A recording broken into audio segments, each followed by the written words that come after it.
You ask Tiger to calculate. This deals with finding the midpoint between 2 points. The midpoint between the 2 points is 71, 77.5. Let's solve it step by step. Plot the 2 points and calculate the midpoint using the formula. The coordinates of point 1 are, x1 equals 51, y1 equals 82. The coordinates of point 2 are, x2 equals 91, y2 equals 73. PM represents the midpoint of the 2 points.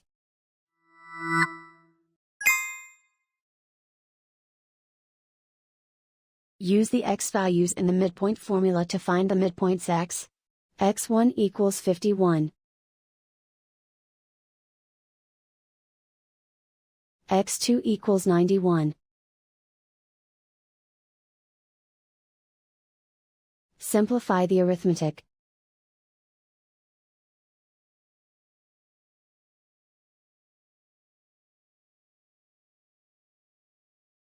Use the y values in the midpoint formula to find the midpoints y.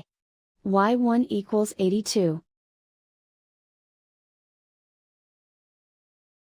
y2 equals 73.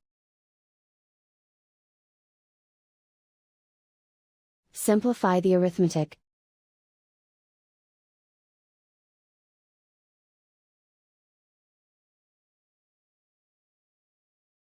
And so, the midpoint is 71, 77.5.